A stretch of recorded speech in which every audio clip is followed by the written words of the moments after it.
Jack Ma ఒక విషయం చెప్తారు. తను ఒక కోతి ముందు అరటి పండ్లు ప్లస్ మనీ డబ్బులు రెండు పెట్టారు. అరటి పండ్లు అండ్ డబ్బులు. ఈ రెండిట్లల్లో అది ఇప్పుడు ఏది తీసుకుంటుంది చెప్పండి? ఏది తీసుకుంటుంది? సో మీరు చెప్పేది కంపల్సరీ అరటి పండ్లే తీసుకుంటుంది. ఓకే, అరటి పండ్లే తీసుకుంటుంది కోతి. కానీ ఎందుకు మరి మనీ తీసుకుంటే ఈ అరటి పండ్లను ఇంతకంటే ఎక్కువ అరటి పండ్లను కూడా కొనవచ్చు కదా? అంటే దాని యొక్క వాల్యూ తెలియదు, మనీ యొక్క వాల్యూ తెలియదు. ఇది ఒక పిచ్చిది, అమాయకురాలు, దానికి ఒక విలువ తెలియదు. Same at the same time ఈ కోతి ప్లేస్లో ఒక మనిషిని పెట్టాం. ఇప్పుడు మనిషి ముందు ఒక జాబ్ ఉంది, బిజినెస్ ఉంది. ఇప్పుడు రెండిట్లలో దేన్ని సెలెక్ట్ చేసుకుంటారు? కంపల్సరీ ఏం చేస్తారు? అందరూ జాబ్నే సెలెక్ట్ చేసుకుంటారు. మరి వాళ్ళకి ఆలోచన లేదా? ఒక బిజినెస్ సెలెక్ట్ చేసుకుంటే మనం ఇటువంటి జాబ్లు కొన్ని వందల వేల కుటుంబాలకు మనం జాబులు ఇవ్వచ్చు, ఇంత మనం చేయొచ్చు కదా. అంటే ఇప్పుడు కోతిలాగా వీళ్ళు కూడా పిచ్చివాళ్ళు, అమాయకుల, అంతే కదా. Simple situation. సో ఇది జాక్మా చెప్పినటువంటి విషయం. అందరి ఉద్దేశంలో ఒకటే, అరే జాబ్ చేస్తే ఒక సెక్యూరిటీ జోన్లో వెళ్ళిపోవచ్చు. అలా కాదు. Business is a best solution. ఇప్పుడున్నటువంటి యంగ్ ఎంటర్ప్రీనర్స్ ఎంతోమంది కొత్తగా వస్తున్నారు. అంటే చాలామంది ఒక బిజినెస్ అనేసరికి ఒక ఫియర్ ఫ్యాక్టర్ ఉంటుంది. అరే ఇక్కడ మన లాస్ వస్తుందేమో, మళ్ళీ ఎక్కువ రిస్క్ తీసుకోవాలేమో అని ఒక risk factor and fear factor ఉంటుంది. ఇది ఒక్కసారి వాటిని పక్కకు పెడితే ఒక్కసారి పిక్చర్ క్లారిటీ ఉంటుంది.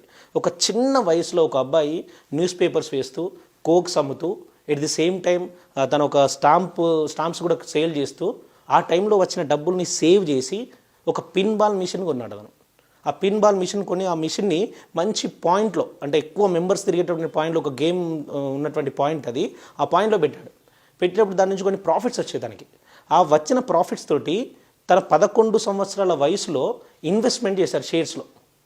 తర్వాత దానికి కొంచెం నష్టం జరిగింది, తర్వాత మళ్ళీ లాభాలు వచ్చినాయి.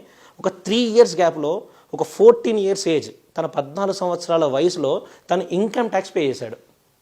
అంటే ఇప్పుడు చాలా వరకు మనం చూసినట్టయితే చాలామందికి మనకు 14 సంవత్సరాలలో ఇన్కమ్ ట్యాక్స్ ఏంటిదో కూడా తెలియదు. కానీ ఇన్కమ్ ట్యాక్స్ పే చేసే స్థాయికి వెళ్ళాడు ఆయన. అతను ఎవరో కాదు, స్టాక్ మార్కెట్ పితామహుడు వారన్ బఫెట్. ఈ రోజున ప్రతిరోజు 248 కోట్ల రూపాయలు పైగా సంపాదిస్తున్నాడు. ఒకవేళ కనుక ఆయన జాబ్ చేసుంటే ఈ రోజున ఈ సిచ్యువేషన్కి వచ్చేటోడు కాదు. ఇంకా చెప్పాలి అంటే ఒక పర్సన్ తను ఒక గైడ్గా వర్క్ చేస్తూ, ఒక టీచర్గా, ఒక ఇంగ్లీష్ టీచర్గా జాబ్ చేస్తూ, తనకు వచ్చేటటువంటి ఒక $12 కోసం అక్కడ వర్క్ చేస్తూ, ఒక ఇన్స్టిట్యూట్లో వర్క్ చేస్తూ కొన్ని జాబ్స్కి ట్రై చేస్తున్నాడు. బట్ ఎక్కడ వెళ్ళినా కూడా రిజెక్షన్స్ వచ్చినాయి. ఇలా చేస్తున్న టైంలో ఇలా కాదు, అసలు జాబులు కాదు, లైఫ్లో ఏదైనా సాధించాలి, ఒక మంచి పొజిషన్కి వెళ్ళాలి అని ఆలోచిస్తూ తను ఏం చేశాడంటే ఒక కొత్తగా ఇంటర్నెట్ బిజినెస్, అంటే ఆ టైంలో కొత్తగా వస్తున్నటువంటి ఇంటర్నెట్ బిజినెస్లో తను ఎంటర్ అయ్యి అక్కడ మెల్లగా బిజినెస్ చేయడం స్టార్ట్ చేశాడు. ఎన్నో ఒడిదొడుకులను ఎదుర్కొని ఈ రోజున ఒక చైనా దేశానికే బ్రాండ్ అంబాసిడర్ ఎవరంటే జాక్మా అని చెప్తున్నారు. సో జాక్మా, ఇది ఇప్పుడు నాకు చెప్పిందంత స్టోరీ అంతా జాక్మాది. తను ఒక చైనా దేశానికే ఇప్పుడు బ్రాండ్ అంబాసిడర్ ఉన్నారు. ప్రపంచపు అతిపెద్ద కుబేరుల స్థానంలో Jack Ma is one of the position. అంత గొప్ప స్థాయికి, ఒకవేళ కనుక తను అదే టీచర్ జాబ్ చేసుకుంటున్నట్టయితే ఈ రోజున ఈ పొజిషన్కి వచ్చేవాడు కాదు. అండ్ కొన్ని లక్షల కుటుంబాలకి తను ఈ రోజున మంచి ఒక జీవితాన్ని ఇస్తున్నాడు. తను జీవించడే కాకుండా మిగతా వాళ్ళందరూ కూడా ఇస్తున్నాడు. ఇప్పుడు ఇది చెప్తున్నప్పుడు ఏమంటారంటే మీరు, సార్ అవన్నీ వాళ్ళు చేస్తారు సార్, మన వల్ల ఏమవుతుంది, మనకన్నా ఆపర్చునిటీ ఉండద్దా? బాబు, మన దేశ జనాభా దాదాపు 130 కోట్ల మంది ఉన్నారు. నీకు ఇంతకన్నా ఆపర్చునిటీస్ నీకు ఎక్కడ ఉండవు, ఇంతకన్నా కస్టమర్స్ ఇంక ఎక్కడెక్కడ దొరకరు నీకు. అంత పెద్ద market India market. So you can do any business. కాకపోతే దాంట్లో కొంచెం ఇన్నోవేటివ్గా ఉండాలి. ఇన్నోవేటివ్గా కొత్తగా బిజినెస్ చేయగలిగితే డెఫినెట్లీ విల్ బి సక్సెస్. ఒక పర్సన్ తను బెంగళూరు వెళ్ళినప్పుడు ఒక ట్యాక్సీ తీసుకొని నైట్ టైంలో ఇక్కడి నుంచి వేరే దగ్గరికి వెళ్ళేటప్పుడు ట్యాక్సీ దగ్గర అమౌంట్ మాట్లాడుకొని వెళ్తున్నాడు. ఆయన వెళ్తున్నప్పుడు కొద్ది దూరం వెళ్ళాక ఆ ట్యాక్సీ డ్రైవర్ ఏం చేశాడంటే మధ్యలో అక్కడ ఆపేసి, సార్ మీరు ఇంతకుముందు మాట్లాడింది కంటే నాకు డబల్ అమౌంట్ ఇవ్వాలి. అతను అప్పుడు ఏమన్నాడంటే, నేను ఎందుకంటే డబల్ అమౌంట్ ఇవ్వడం అంటే, లేదు సార్ డబల్ అమౌంట్ ఇవ్వాల్సిందే, ఇస్తేనే తీసుకెళ్తే లేదా మిమ్మల్ని ఇక్కడ దింపేస్తా అంటే. అప్పుడు ఆ పర్సన్ ఏం చెప్పాడంటే, బాబు నేను పే చేయను ఎక్కువ అయితే అంటే, ఆయన నడి రోడ్డు మీద అక్కడ వదిలేసి వెళ్ళారు. అప్పుడు ఆ పర్సన్కి ఆలోచన వచ్చింది, అరే ఏంటిది ఈ పరిస్థితి, నా పరిస్థితి ఇలా ఉంటే ఇంకా చాలామంది పొజిషన్ ఏంటిది, ఇలానే ఈ ట్యాక్సీ డ్రైవర్లు అందరినీ ఇలా మోసం చేస్తున్నారా ఏంటిది ఇలా అని ఒక్కసారి ఆలోచించి తను OlaCabs.com అని చెప్పేసి అందరి డ్రైవర్లని అందరిని ఒక దగ్గరికి తీసుకురావడం జరిగింది. ఈ రోజున ఓలా బిజినెస్ అనేది ఎంత గొప్పగా జరుగుతుంది. వీళ్ళే కాదు, ఇంకా యంగ్ ఎంటర్ప్రీనర్స్ మీ చుట్టుపక్కల చూస్తే చాలామంది ఉంటారు.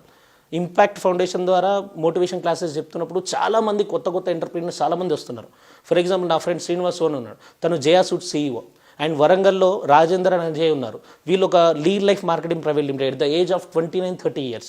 అండ్ శ్రీను వచ్చేసి 26 years, వెరీ యంగ్ ఏజ్లో వీరు స్టార్ట్ చేస్తున్నారు. కానీ మనం మాత్రం డిగ్రీ కంప్లీట్ కాగానే వెంటనే ఏం చేద్దామంటే ఏ జాబ్ వెళ్ళాలా, ఏ జాబ్కి అప్లికేషన్ పెట్టుకోవాలి, ఎక్కడికి వెళ్తే జాబ్ వస్తుంది, జాబ్ అంతే. కానీ బిజినెస్ విషయంలో ఆలోచించట్లేదు. ఏమవుతుంది జనరల్గా అంటే ప్రపంచంలో దాదాపుగా ఉన్నటువంటి పబ్లిక్ మొత్తాన్ని 2 కేటగిరీలో చూస్తారు. ఒకటేమో ఎంప్లాయీస్, సెల్ఫ్ ఎంప్లాయీస్ ఒక కేటగిరీ, బిజినెస్ అండ్ ఇన్వెస్ట్మెంట్ చేసేటోళ్ళు ఇంకో కేటగిరీ. ఈ 2 కేటగిరీలో చూస్తారు. ఈ ఎంప్లాయీస్, సెల్ఫ్ ఎంప్లాయీస్ మొత్తం ప్రపంచంలో 95% పీపుల్ ఉంటారు.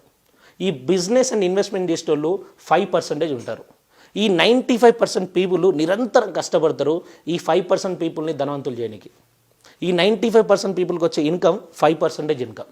కానీ ఈ 5% వాళ్ళకి వచ్చేది 95% ఇన్కమ్ వస్తుంది. This is call poor category అంటాం, ఇది రిచ్ కేటగిరీ. ఒక బిజినెస్ చేస్తున్నప్పుడు ఏంటంటే నీకు ఒక సిస్టమ్ ఉంటుంది. ఆ సిస్టమ్ మొత్తం నీ కోసం పనిచేస్తూ ఉంటుంది. అంటే మేము ఇంకో చిన్న ఎగ్జాంపుల్ చెప్పాలంటే మనకి అమెరికన్ ప్రెసిడెంట్ కానీ లేదా పెద్ద పెద్ద దేశాల నుంచి వచ్చే ప్రెసిడెంట్స్ కానీ ప్రైమ్ మినిస్టర్స్ కానీ మన ఇండియాకి వచ్చినప్పుడు అందరూ వాళ్ళని కలవాలి అనుకుంటారు. కానీ వాళ్ళు మాత్రం కొందరికి మాత్రమే టైం ఇస్తారు. టాటా వాళ్ళకి, బిర్లా, అంబానీ వీళ్ళకంటే బిజినెస్ పర్సన్స్కి మాత్రమే టైం ఇవ్వడం జరుగుతుంది. అంత కాకుండా ఇంకా వేరే వాళ్ళకి వాళ్ళు టైం ఇవ్వలేరు. ఎందుకంటే ఒక దేశం యొక్క పరిస్థితి బాగుపడాలన్నా, ఒక ఎకనామిక్ సిస్టమ్ మంచి పొజిషన్కి వెళ్ళాలన్నా కూడా ఈ రోజు ఉన్నది ఎంటర్ప్రీనర్షిప్. అంటే ఒకసారి ఆలోచించండి. అంటే నువ్వు ఒక దగ్గర జాబ్ చేస్తే ఓన్లీ నువ్వు ఒక్కడే పని చేస్తావు. కానీ నువ్వే కనుక ఒక ఓన్గా ఆర్గనైజేషన్ స్టార్ట్ చేస్తే కొన్ని లక్షల మందికి జాబ్లు ఇవ్వడం జరుగుతుంది. కానీ ఇప్పుడు అందరికీ ఒక మెంటాలిటీ ఏమొస్తుందంటే, సార్ చేయాలంటే మనీ ఉండాలి కదా, నా దగ్గర డబ్బులు లేవు, నెట్వర్క్ లేదు, పెద్ద బిల్డింగ్ ఏం లేదు, నా దగ్గర మంచి పొజిషన్ స్టార్ట్ చేయాలంటే. నువ్వు బిజినెస్ స్టార్ట్ చేయడానికి మనీ అవసరం లేదు, నెట్వర్క్ అవసరం లేదు, యాజ్ వెల్ యాజ్ పెద్ద బిల్డింగ్ ఏం అవసరం లేదు.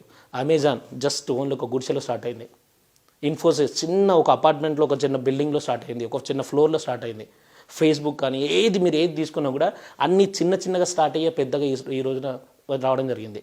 అందరూ బెస్ట్గా స్టార్ట్ చేయాలి, బెస్ట్గా అవసరం లేదు, బీ ద ఫస్ట్ స్టార్ట్ చేయి, ఆటోమేటిక్గా 100% అయిపోద్ది.